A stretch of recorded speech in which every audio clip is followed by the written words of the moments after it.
কাল রাজ্যের 3 কেন্দ্রে ভোট, সকাল থেকেই জমজমা ডিসিআরসি কেন্দ্র, ভোট কেন্দ্রে রওনা বুথ কর্মীদের।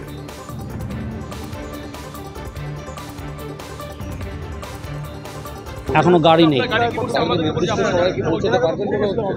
মনে হচ্ছে না আমরা যে সঠিক টাইমে ওখানে পৌঁছাতে পারবো। তো প্রশাসনের এদিকে একটু কেয়ার নেওয়া দরকার, কারণ আমরা তো ভোটকর্মী হিসেবে আমাদের এইভাবে হ্যারাসমেন্ট করা না। এবার গতবারের মতো অতটা আতঙ্কিত নয়, তবে ঘরপোড়া গরু তো সিঁদুর মেঘ দেখলে ভয় পাই। কেন্দ্রীয় বাহিনী ভরসা যোগায়, কিন্তু সেটা যদি কেন্দ্রীয় বাহিনীকে যথার্থ কাজ করবার সুযোগ দেওয়া হয়, আশা করি সেটা নির্বাচন কমিশন এবার সেই সুযোগের ব্যবস্থা করে দেবে।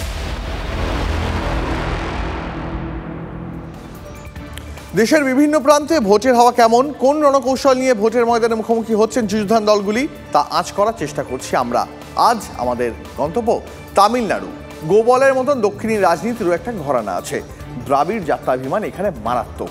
এবার কি সেই সমীকরণ কিছুটা বদলাতে চলেছে? কারণ এই প্রথম তামিলনাড়ুতে স্বাবলম্বী হওয়ার লড়াইয়ে নেমেছে বিজেপি। তামিল ভূমে বা চিরাচরিত লড়াইয়ের প্রথা ভাঙার চেষ্টায় বিজেপি। এই প্রথম রাজ্যের লোকসভা ভোটে স্বাবলম্বী হওয়ার চেষ্টায় একটি বিকল্প জোটের নেতৃত্ব দিচ্ছেন তারা। সেই জোটে আছে পিএমকে ছাড়াও আরও দুটি ছোট আঞ্চলিক দল।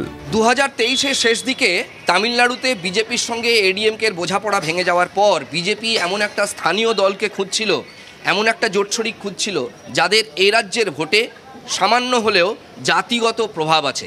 ভান্নিয়ার কমিউনিটি, যারা তামিলনাড়ুতে যথেষ্ট সংখ্যায় বেশি, তাদের মধ্যে বিজেপি সেই সম্ভাবনা খুঁজে পায়। অবশেষে বিজেপি তাদেরকে 10টা আসন ছেড়ে দেয়। বিজেপি এই প্রথম এই রাজ্যে একা 23টা আসনে লড়ছে। 23 এবং 10 অর্থাৎ 33টি আসনে বিজেপি এবং পিএমকে জোট লড়ছে। বাকি 6টি আসন ছাড়া হয়েছে অন্য সম মনোভাবাপন্ন দলগুলিকে। পিএমকে ভান্নিয়া সম্প্রদায়ের প্রতিনিধিত্ব করে। তামিলনাড়ুর উত্তরাংশে এই সম্প্রদায়ের প্রভাব যথেষ্ট।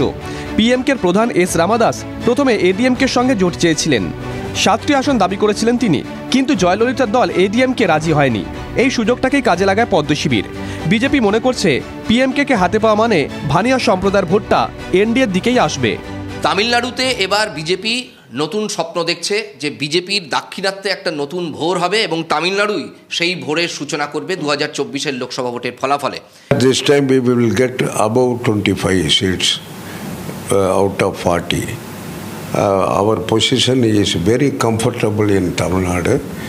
People, the entire people, more than 6.5 crores of the voters are liking Prime Minister Modi ji achievements of the law and ideology also. এমনই আবহে তামিলনাড়ুতে মোদি বাজি ধরেছেন এমন এক প্রাক্তন আইপিএসের উপর, যাকে বলা হতো কর্ণাটক পুলিশের সিংহাম। নাম কে আন্নামালাই। রাজনীতিতে এসেছেন মাত্র 4 বছর হলো।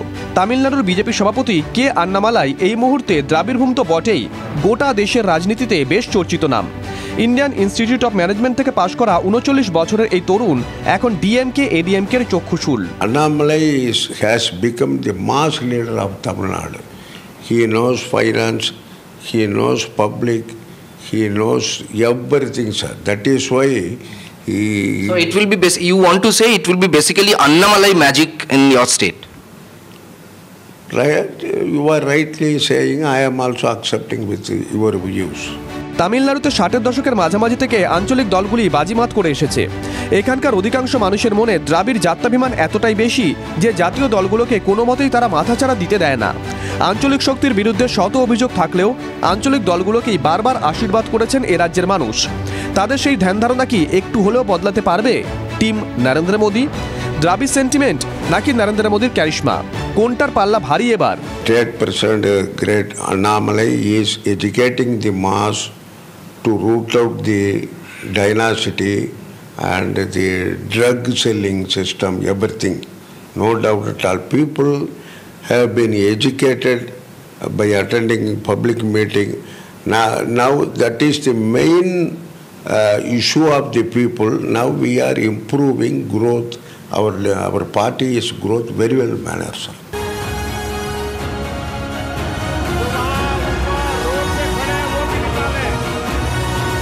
তাদের যেটা বক্তব্য সেটা হচ্ছে এই যে দ্রাবিড় দল এবং দ্রাবিড় সেন্টিমেন্ট, দ্রাবিডিয়ান সেন্টিমেন্ট, এটার উত্তরণ ঘটবে এবার এবং এর বাইরে বেরিয়ে একজন ন্যাশনাল হিরো নরেন্দ্র মোদী তাকে এবং একজন লোকাল হিরো আন্নামালাই তাকে ভোট দিয়ে এ রাজ্যের মানুষ ভরিয়ে দেবেন।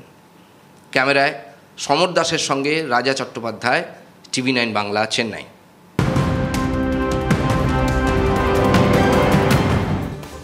কালই দেশে প্রথম দফায় 102 লোকসভা আসনে ভোট। কাল 21 রাজ্য ও কেন্দ্রশাসিত অঞ্চলে প্রথম দফার ভোট। এই বঙ্গে প্রথম দফায় কোচবিহার, জলপাইগুড়ি ও আলিপুরদুয়ারে নির্বাচন।